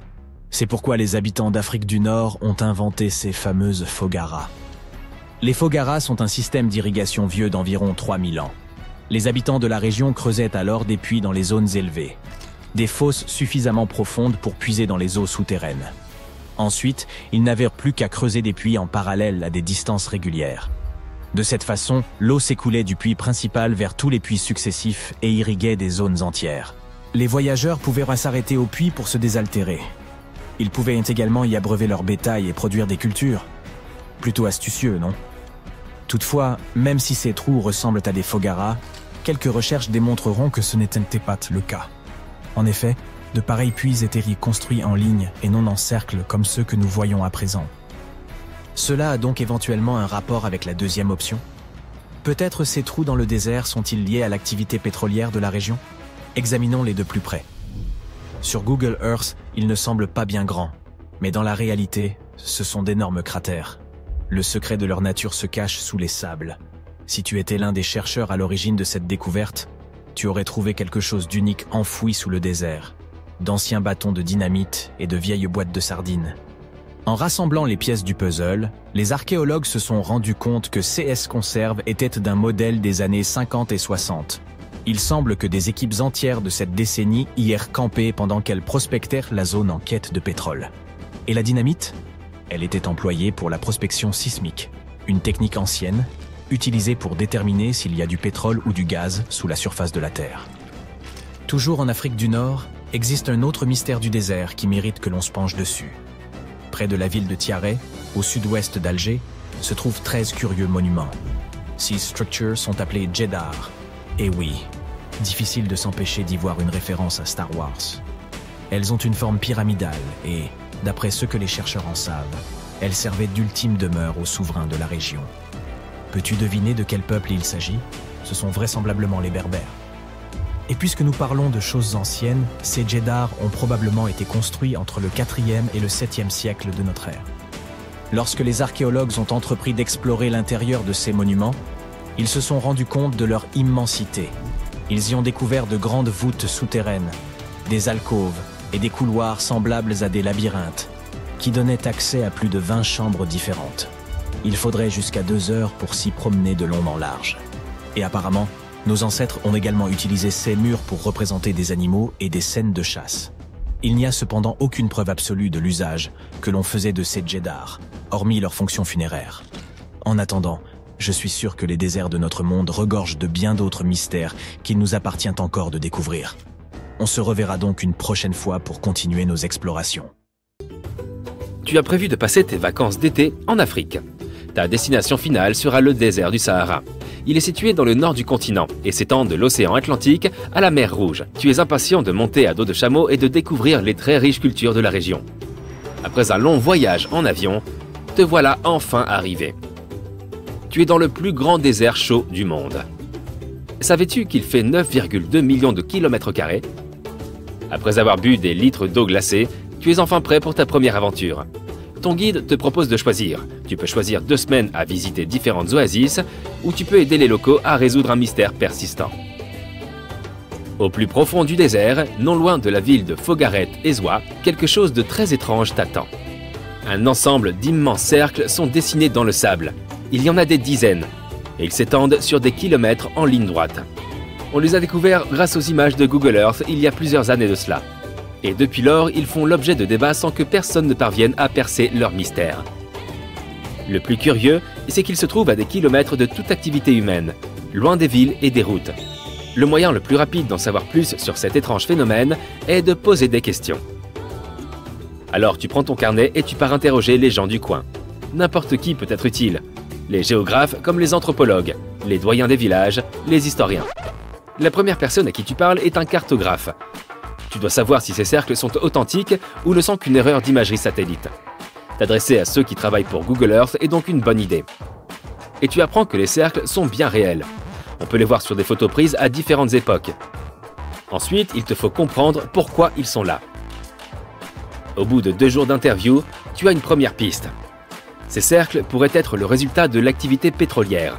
Selon les experts, cette hypothèse est tout à fait plausible. L'Algérie est riche en ressources naturelles, tu te dis donc que c'est possible. En général, lorsque les compagnies souhaitent savoir si le sol vaut la peine d'être creusé, elles font d'abord appel à des sismologues. L'analyse sismique d'une région consiste, entre autres, à propager les ondes dans le sol. Selon les résultats obtenus, on peut savoir ce qui se trouve sur la surface. Il est donc possible que ces marques aient été causées par des appareils modernes. Avons-nous là une réponse à notre mystère? Pas tout à fait. Comme tu le sais, le désert du Sahara est l'une des zones les plus sèches de la planète. Les températures moyennes en été y dépassent les 40 degrés Celsius. Pour survivre, les habitants doivent par conséquent avoir accès à de l'eau. Ces cercles pourraient donc tout aussi bien être ce qu'ils restent depuis très anciens. Encore une fois, je dirais que c'est assez plausible. Et si on vérifiait tout ça? Certains anthropologues ont convenu que ces cercles pourraient être d'anciennes fogaras. La fogara d'Afrique du Nord est une méthode de captation d'eau vieille de 2500 ans. C'est un type de kana, une galerie souterraine spécifique à cette région septentrionale. Les habitants creusaient d'abord un premier puits suffisamment profond pour accéder aux nappes souterraines. Ensuite, ils creusaient des puits parallèles à des distances régulières. Puis, ils creusaient une galerie pour relier leur village au puits. Grâce à la seule gravité, l'eau s'écoulait du puits vers la ville. Cette technologie traditionnelle fournissait de l'eau aux cultures, au bétail et aux humains. Ce sont vraisemblablement ces puits qui ont rendu possible la création d'oasis artificielles. Le nom même de la municipalité la plus proche en est une indication. Fogareth-Ezwa provient sans doute des Fogaras, ces anciens puits. Te voilà donc sur une très bonne piste. Tu décides de t'y rendre pour en juger par toi-même. Tu montes dans un car, tu t'assieds et tu profites du voyage. Le nord de l'Algérie regorge de villages très anciens. Tu aperçois même des vestiges de puits pendant ton trajet, juste à la périphérie des villages. En consultant les images satellites de Google, tu te dis que ces marques sont très certainement dues au kana, une série de trous creusés sur plusieurs kilomètres. Mais dès ton arrivée, tu te rends compte que tu te trompes. Dale Lightfoot, l'un des plus grands spécialistes des kanas de la planète, a déclaré que ces cercles n'étaient absolument pas des fogaras. Même les images satellites le confirment. Oh oh, nous étions pourtant si proches! Apparemment, les kanas et les fogaras n'étaient pas creusés en ligne droite. Et ils n'avaient en aucun cas la forme de cercle. Le fait qu'aucune ville ne semble reliée à ces marques est un indice de plus. Ces cercles étaient vraiment très éloignés de toute activité humaine. Et les kanas servaient exclusivement à approvisionner les villages. C'était quand même bien tenté. Tu es sur le point d'abandonner tes recherches, mais tu décides de faire une toute dernière excursion. Les préparatifs prennent plusieurs jours. Véhicules tout-terrain, nourriture, équipement. Tout cela pour enfin percer le système des cercles du Sahara. Le premier jour, tu parcours plus de 160 km dans le désert. Cette partie du monde a toujours titillé ta curiosité. Les dunes dorées sont impressionnantes. Et le ciel nocturne est extraordinaire. Tu peux admirer toute la Voie lactée de là où tu es. Tu t'installes et tu passes toute la nuit sous la voûte étoilée.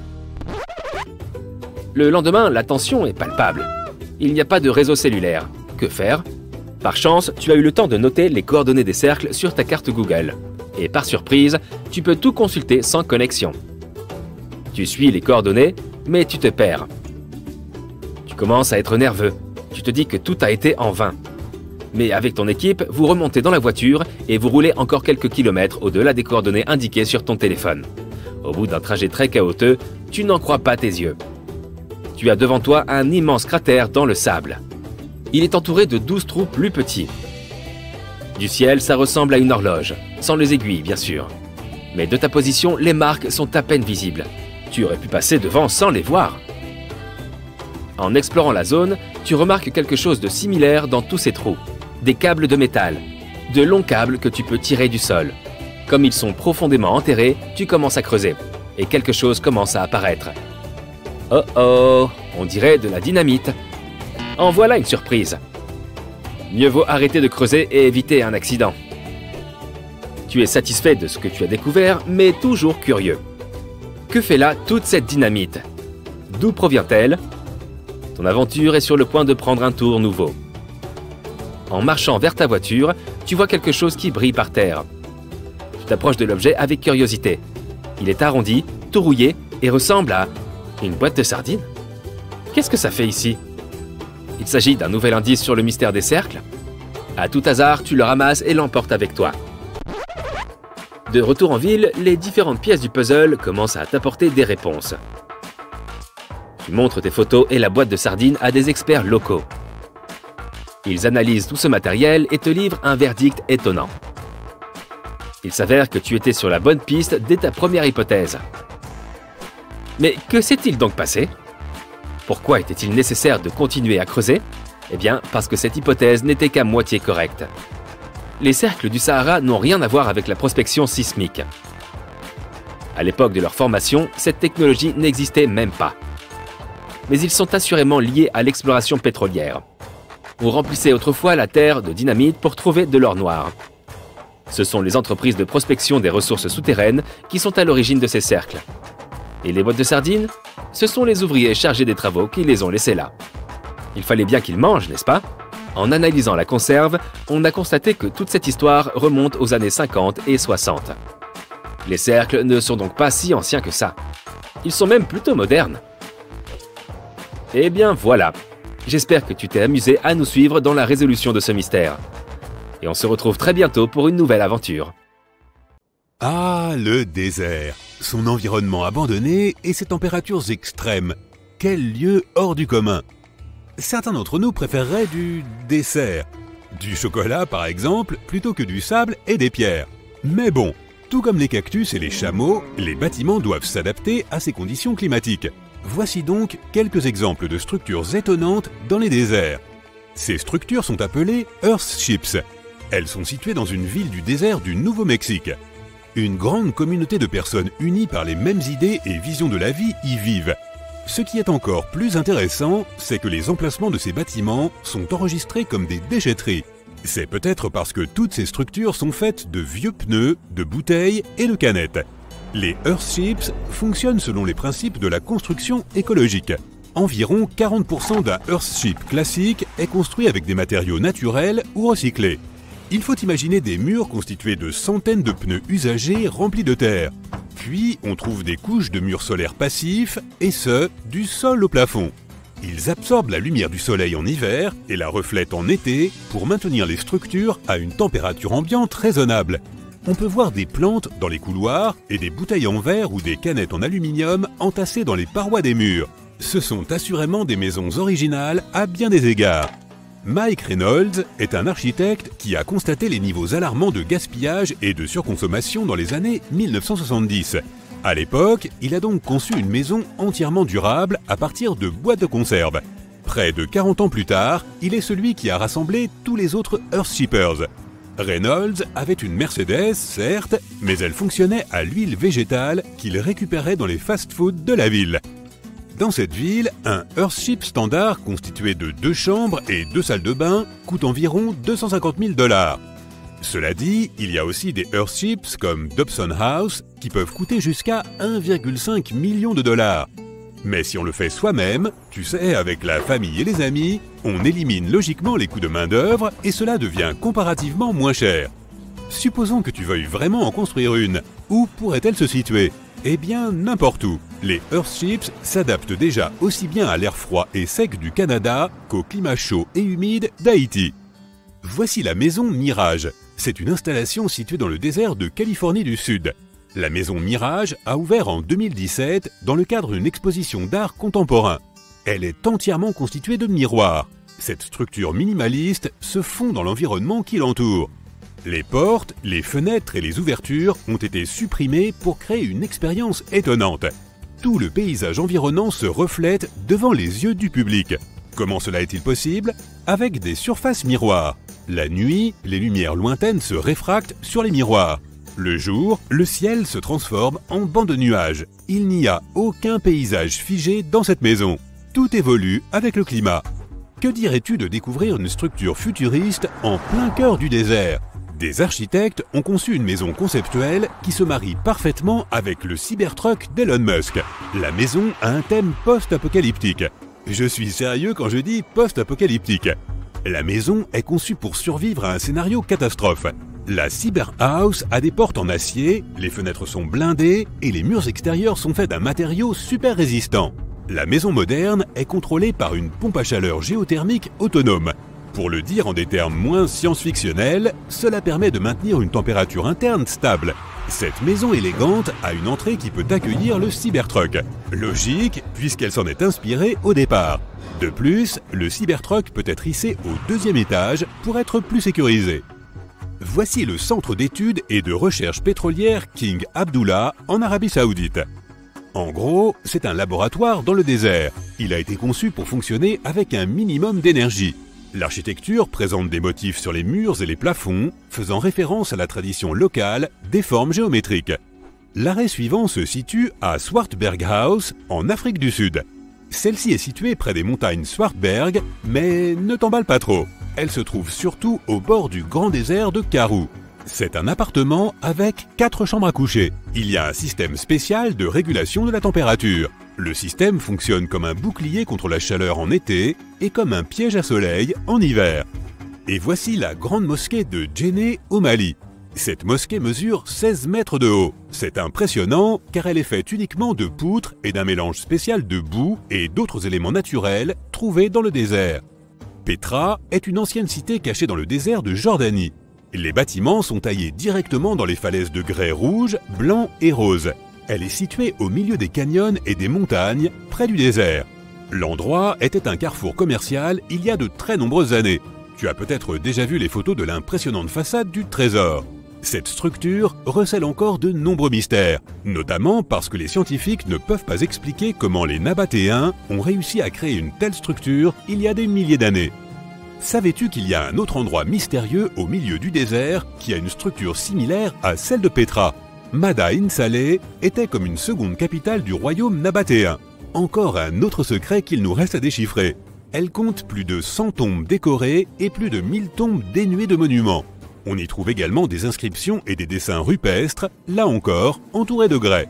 Cette cabane en bois était autrefois un bureau de poste. La structure se trouve dans le désert de Tenger, en Mongolie. Elle est entourée de... rien. Le sable est la seule chose qui accompagne la structure solitaire. Le bâtiment ne fait que 15 mètres carrés. Comme tu peux le deviner, il n'a pas eu beaucoup de visiteurs. Il a été abandonné pendant plus de 35 ans. Son destin a changé un jour lorsqu'une femme a découvert le bâtiment. Madame Zhang et son ami ont eu une idée. Ils allaient contacter les entreprises et les personnes désireuses d'envoyer des lettres et des cartes postales depuis le bureau de poste le plus isolé du monde sans avoir à se rendre sur place. Et ça a marché. Le bureau de poste reçoit rarement des visiteurs sur place, mais il est très fréquenté en ligne. Plus de 20 000 lettres et cartes postales ont été envoyées depuis le bureau de poste du désert rien qu'en décembre 2021. L'endroit est à environ 10 km de la route la plus proche. Un camion postal récupère les lettres et prend la route pour les livrer. Elles sont ensuite expédiées dans le monde entier. La deuxième destination en Arabie Saoudite est le King Abdulaziz Center for World Culture. Le bâtiment a une conception particulièrement intéressante. Il a fallu près d'une décennie pour construire cette structure complexe. C'est une tour de 98 mètres de haut qui se démarque par son allure. Le pavillon Stone Matters est une structure en pierre située en Palestine. La structure s'étend sur une surface de 60 mètres carrés. Elle est construite entièrement à partir de 300 pierres imbriquées qui se soutiennent les unes les autres.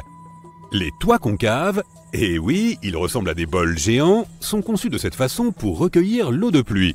Cette structure se trouve en Iran. Il est intéressant de noter qu'en Iran, le taux d'évaporation est 3 fois plus rapide que la moyenne mondiale.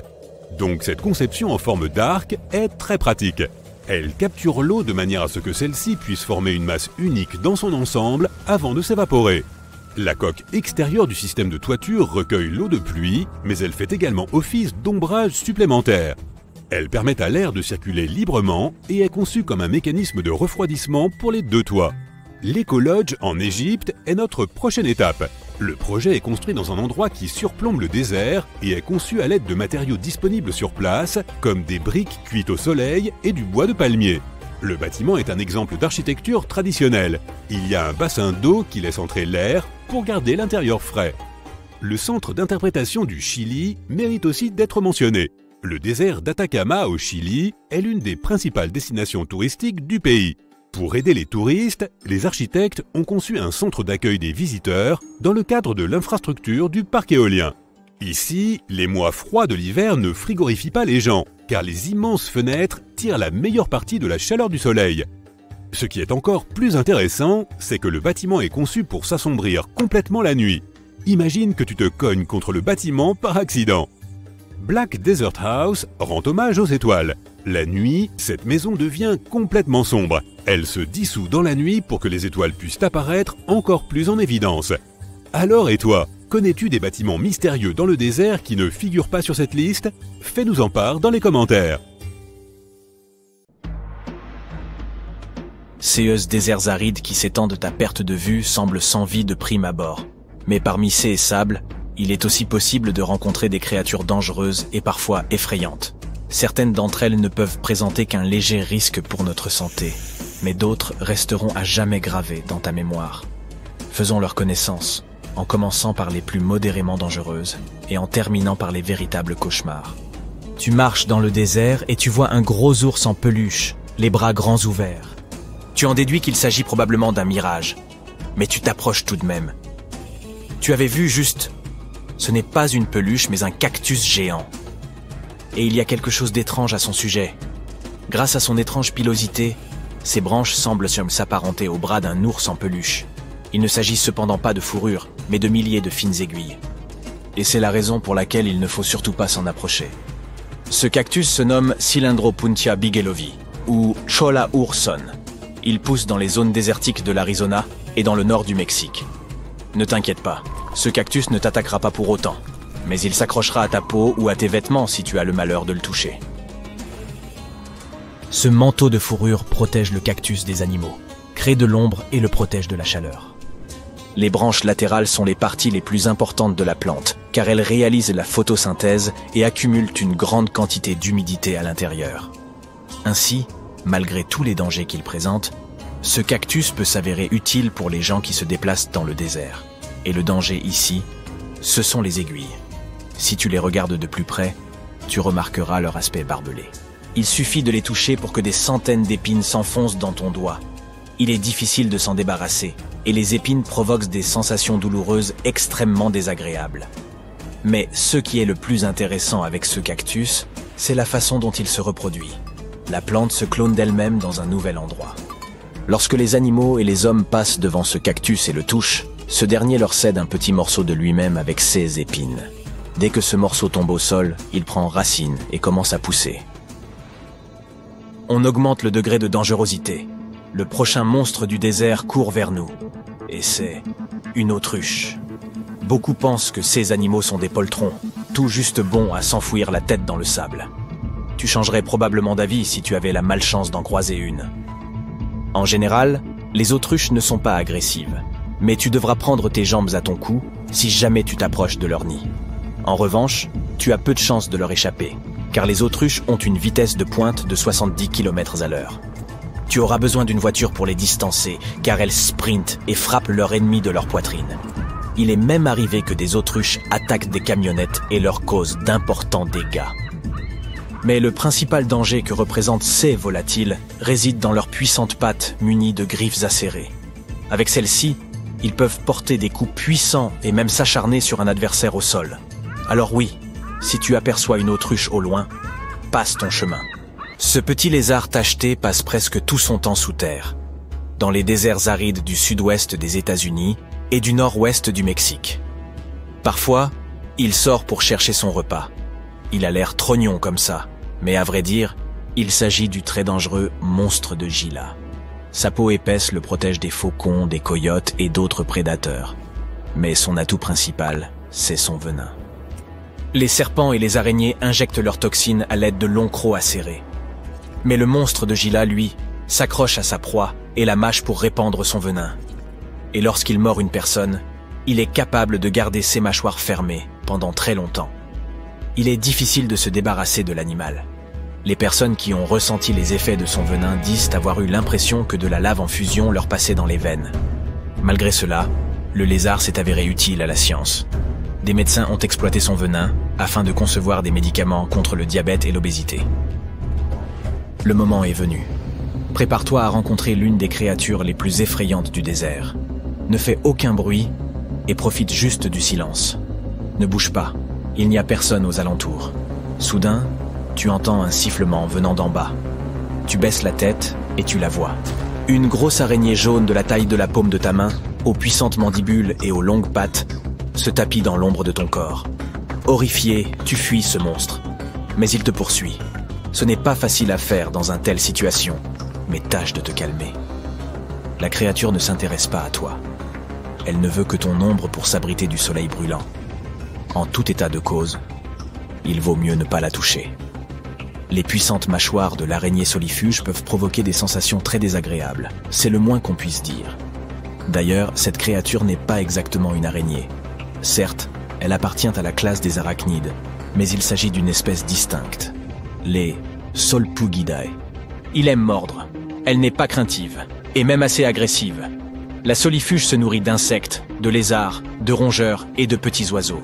Elle peut également se déplacer à une vitesse de 16 km/h.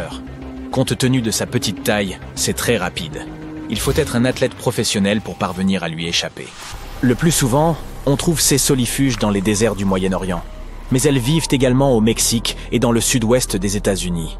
Ces araignées sont nocturnes et essaient d'éviter le soleil pendant la journée, de sorte qu'elles seront toujours en quête de ton ombre.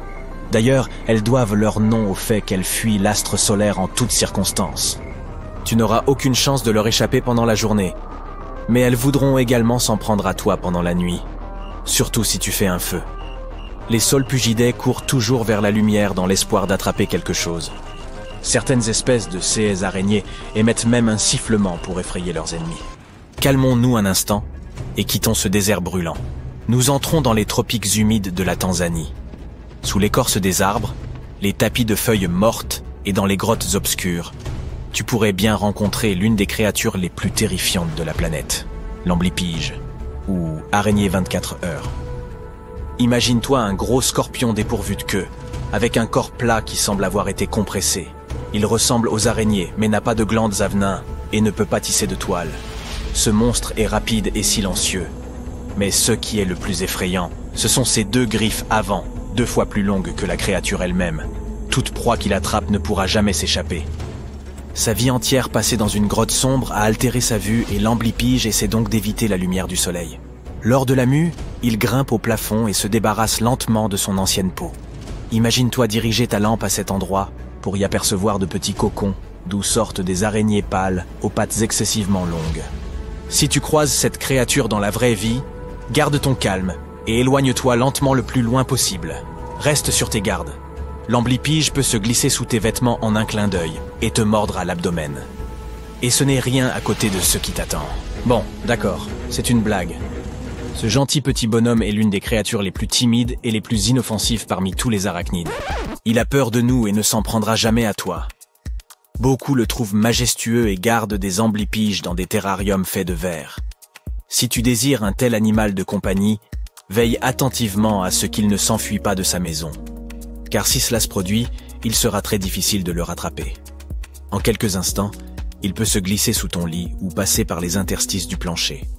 Ensuite, il se rendra dans l'appartement de ton voisin par le biais du système de ventilation et terrorisera les gens qui s'y trouvent. Bon, et pourquoi pas un petit scorpion pour la route? Ce dernier n'est pas aussi effrayant que les autres créatures de cette vidéo, mais il s'agit du scorpion le plus venimeux des États-Unis, le centruroide sculpturatus d'Arizona. Le problème, c'est qu'on peut le trouver dans le désert, chez soi ou dans son jardin. Cette dangereuse bestiole venimeuse se glisse dans les pièces et pique souvent les gens. Une seule piqûre suffit à provoquer une douleur similaire à celle d'une piqûre d'abeille. Mais une personne allergique peut souffrir de paralysie, de détresse respiratoire et d'autres problèmes de santé extrêmement graves. Nous avons tous grandi en croyant que Stonehenge était le plus ancien observatoire du monde, mais désormais, il a une concurrence sérieuse pour ce titre.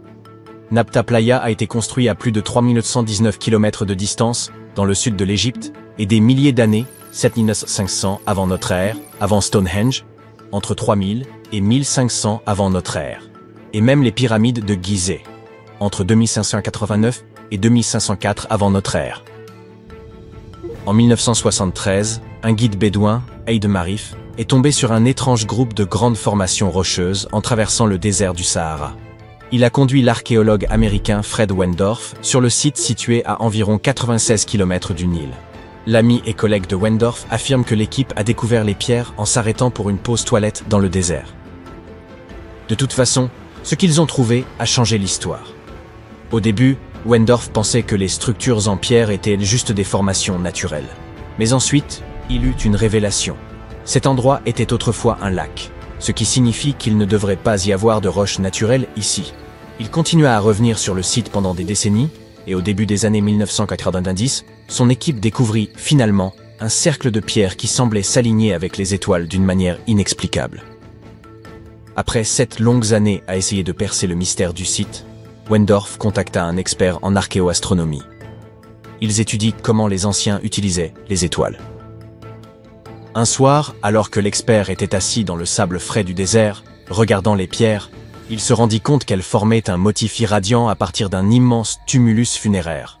Une par une, au fur et à mesure qu'ils creusaient dans le sédiment, les mégalithes enterrés commençaient à s'aligner comme les rayons d'une roue. L'équipe avait déjà utilisé la datation au radiocarbone pour tester des échantillons provenant de foyers et de toitures en bois de tamaris trouvées à l'intérieur du cercle de pierre. Nabta Playa comptait des dizaines de pierres dressées, toutes hautes de quelques pieds. Certaines d'entre elles s'alignaient exactement avec le lever du soleil lors de jours spéciaux, et d'autres correspondaient avec des étoiles brillantes dans le ciel. À l'intérieur du grand cercle, il y avait 6 pierres spéciales qui ont peut-être été utilisées pour des rituels ou pour marquer des moments importants de l'année. Autour d'elles, 29 pierres dressées pourraient avoir fonctionné comme un calendrier simple pour aider les gens à savoir quand il était temps pour quelque chose d'important, comme le solstice d'été, le jour le plus long de l'année. Lorsque le soleil se levait juste au bon endroit, c'était un signe que la saison des pluies approchait. Le cercle de pierre était autrefois aligné avec les étoiles les plus brillantes du ciel septentrional, Arcturus, Sirius et Alpha du Centaure. Certaines pierres pointaient même vers la constellation d'Orion. En suivant le mouvement d'Arcturus à travers le ciel, ils ont découvert qu'il correspondait parfaitement au cercle autour de 4800 avant notre ère. Cela signifie qu'il s'agit du plus ancien site astronomique jamais découvert, et les habitants de Nabta Playa observaient peut-être les étoiles des milliers d'années avant même l'invention des télescopes. Il semble que cela avait une énorme signification pour les personnes vivant et voyageant à travers le désert. Il y a plus de 1000 ans, la longue, froide et sèche ère glaciaire qui avait duré des dizaines de milliers d'années commençait enfin à s'estomper. L'Afrique du Nord a reçu des pluies et des moussons massives qui ont rempli les lacs saisonniers, Playa. Ainsi, certaines parties du désert se sont transformées en oasis éphémères. Pour les peuples nomades qui parcouraient dans cette terre inhospitalière, ces pluies estivales étaient tout. Leur mode de vie tout entier tournait autour du bétail. Lorsque les archéologues ont ouvert le tombeau central à Nabta Playa, ils ont découvert des ossements de bovins et même un énorme rocher sculpté en forme de vache. Les personnes qui l'ont construit ont utilisé les étoiles pour se guider et trouver des points d'eau cachés comme Nabta Playa, qui contenaient probablement de l'eau pendant environ 4 mois par an, à partir des moussons d'été. Mais il n'y avait pas d'étoiles polaires à l'époque. Ils se sont donc plutôt orientés en utilisant les étoiles brillantes et la façon dont le ciel semblait tourner en cercle au-dessus d'eux. Lorsque les lacs étaient au plein, les pierres debout étaient en partie submergées. Et depuis la rive ouest, vous pouviez voir le reflet des étoiles sur l'eau sombre. Nabta Playa est bien moins célèbre que Stonehenge, peut-être parce que ces pierres étaient enterrées, alors que le célèbre site en Angleterre était accessible aux visiteurs depuis des milliers d'années. Malheureusement, lorsque Nabta Playa est devenu célèbre, certains touristes ont endommagé des parties en déplaçant des pierres, ce qui a perturbé les alignements stellaires anciens. Pour le protéger, les autorités ont déplacé l'ensemble vers un musée, où les gens peuvent voir les pierres et la statue de vache sculptée sans les endommager. L'observatoire égyptien n'est pas la seule construction semblable à Stonehenge. Il existe des versions qui ont été utilisées à des fins différentes. De l'Allemagne, anneau de Pemelt, et la France, alignement de Karnak, aux États-Unis, Stonehenge d'Amérique dans le New Hampshire et aux Andes dans le nord du Pérou. Ce dernier est en fait l'une des plus anciennes grandes structures jamais construites dans cette région. La place circulaire est constituée de 2 immenses murs de pierre disposés en anneaux. Elle était probablement utilisée pour des cérémonies et des rassemblements. Les scientifiques ont effectué une datation au carbone et ont estimé son âge à environ 4650 ans, ce qui signifie qu'elle a été construite avant les grandes pyramides d'Égypte et Stonehenge. La place comportait 2 entrées et une couche spéciale d'argile, de terre, de gravier et de charbon de bois en dessous. Elle a été soigneusement planifiée et construite. Les archéologues ont également trouvé des pièces en céramique, des cristaux de quartz et des pierres précieuses sur le site, ce qui montre qu'il s'agissait certainement d'un lieu spécial. Des gens l'ont visité pendant des siècles, mais à un moment donné, vers 500-200 avant Jésus-Christ, il a été fermé, probablement en raison de l'évolution des croyances et des traditions. La découverte la plus récente, février 2025, est celle des vestiges d'un grand cercle de bois datant approximativement de la même époque et ayant des parallèles avec Stonehenge, tout en haut au Danemark. Cette structure en plein air faisait probablement partie d'une zone spéciale où les peuples préhistoriques du néolithique final et de l'âge du bronze ancien, de 1600 à 1600 avant l'ère commune, se rassemblaient pour des rituels et des cérémonies. Le cercle était composé de 45 gigantesques poteaux en bois, formant un énorme anneau d'environ 30 mètres de large. Le bois a disparu maintenant, mais les scientifiques pensent que de hauts bois se dressaient autrefois dans les trous et créaient une impressionnante henge de bois. Personne ne sait exactement à quoi ces cercles étaient utilisés, mais les archéologues ont trouvé des ossements d'animaux et des restes de nourriture sur des sites similaires. Donc les gens se rassemblaient probablement là pour des festins et des rituels. En 2024, des scientifiques ont découvert 2 cercles de pierres anciens datant de la période néolithique dans le parc national de Dartmoor, en Angleterre. Certains archéologues pensent qu'ils pourraient former un arc sacré.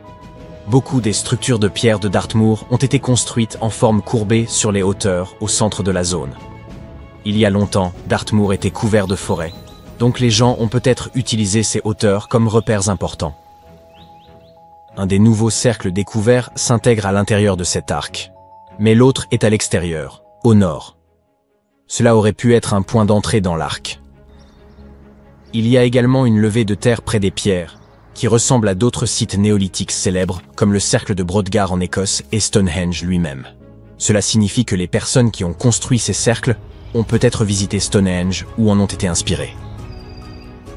Des archéologues à Oman ont découvert d'anciens monuments en pierre appelés trilithes, qui ont reçu le surnom de Stonehenge arabe.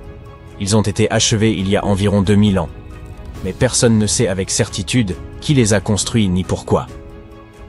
Les scientifiques ont également trouvé des haches en pierre extrêmement anciennes, âgées de 3000 à 1,3 million d'années, datant de l'époque où les premiers humains ont quitté l'Afrique. Sur un autre site, Nafun, au centre d'Oman, des archéologues ont découvert une tombe néolithique datant d'environ 5000 à 4600 avant notre ère. Il y a 2 chambres contenant les ossements de dizaines de personnes sous une gigantesque structure mégalithique. À proximité, ils ont également découvert des gravures rupestres réalisées par des personnes qui ont vécu dans la région de 5000 avant notre ère à 1000 de notre ère. Et puis, il y a un autre sosie de Stonehenge, cette fois en Arabie Saoudite, qui a été utilisé comme complexe d'appartements il y a des milliers d'années. Des archéologues ont découvert un total de 345 cercles de pierre, en examinant des photos aériennes d'un champ de lave. Chaque cercle mesure entre 4 et 8 mètres de large et possède au moins une grande pierre dressée au centre. Ces structures conservent encore des vestiges de murs de pierre et de portes. Les cercles de pierre comme Stonehenge sont souvent associés à des cérémonies et des rituels. Mais les scientifiques disent que de nombreuses maisons anciennes étaient en réalité construites en forme ronde et que les maisons rectangulaires ne sont devenues courantes que bien plus tard dans l'histoire.